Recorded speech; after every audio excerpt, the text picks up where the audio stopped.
Technical SEO tips. Hello and welcome back again.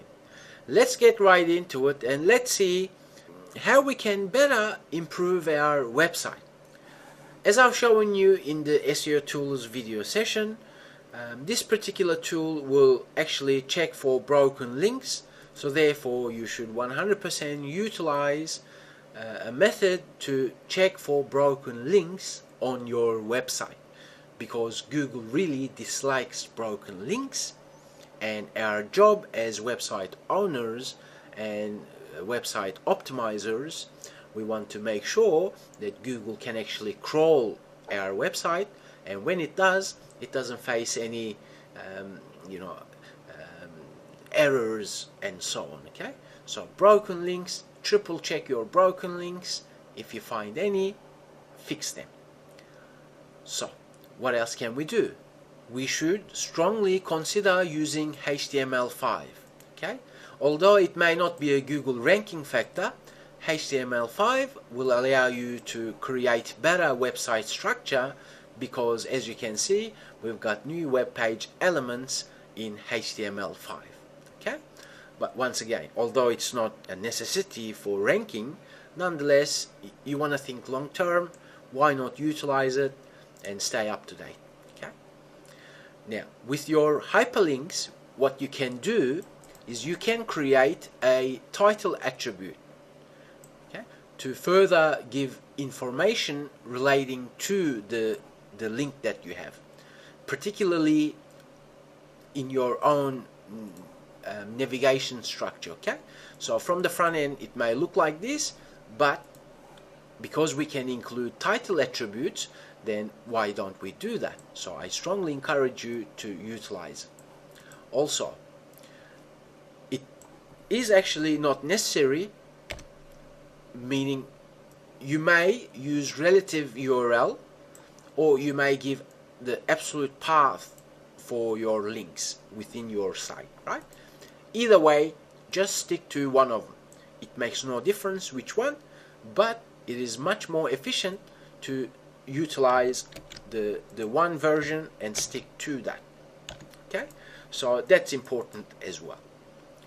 Now, the robots.txt file, we know it's important. That's why I've created a video session showing you how to do just that. Nonetheless, we need to have it to make Google's crawling easier. Also, whichever version of your domain that you want to use, simply stick to that and only use one version.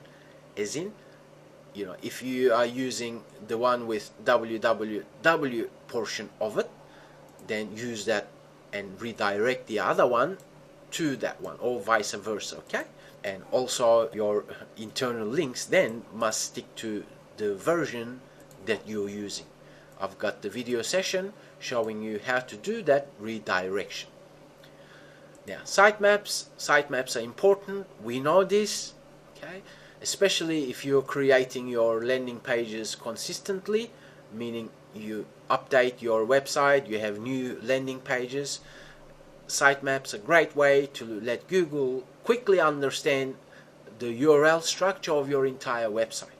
So therefore, you need to utilize it. And robots.txt file, sitemap, as we can see, okay, and htaccess, they all go in the root folder of your website. Now, I have video tutorial sessions which shows you how to create sitemaps. So therefore, in this training course, I'm not gonna create a video session showing you how to do that, because I've just taken few different keywords and landing pages. So therefore, it matters not how big your website is. You need to have a sitemap.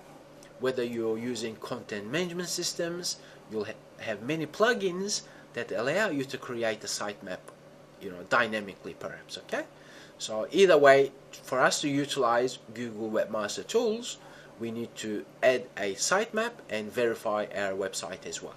So you can simply search Google to find sitemap generators, which will actually create the sitemap for you if your website is live online. So therefore, what else can we do? Although not necessary, okay, you can validate your website against W3 standards. Okay, so simply utilize it, but remember, oftentimes it is very difficult to get W3 to validate your website. Reason being, the standards can be quite intense. So therefore, you can work towards validating your website, but just remember, Google in fact does not consider the validation of a HTML document as a signal. They have video tutorials in YouTube that actually explains that, and also they say that 90% of the websites they come across is actually not validated, so therefore they considered not using it as a ranking signal. But what is very important is the fact that your website should render well, as in display well, in all the major browsers. You can check your log files to find out, which browser that your ideal customer is using when they come to your website. Nonetheless, whether it's Chrome, Firefox, Internet Explorer, Safari, okay, you can download all these if you want and just open your web page to see if all is okay.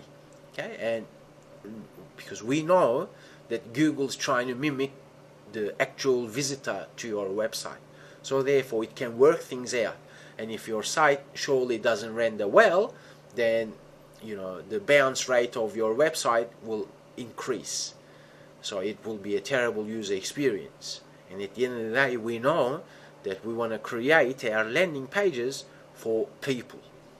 Okay, so utilize the markup validation service of W3, but just keep in mind, if you find a lot of errors, some of them you may not be able to fix. Okay, if that's the case, just make sure that your website renders well in major browsers.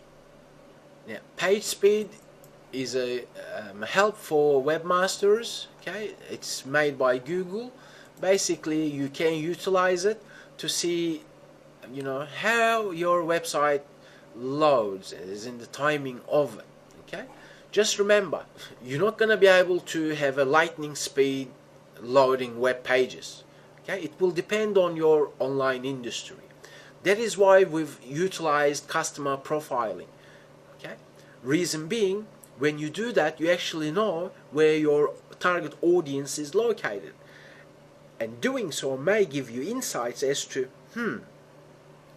in Australia, in major cities, if my target audience lives in the city of Melbourne, then I know that their internet connection speed is reasonable, right?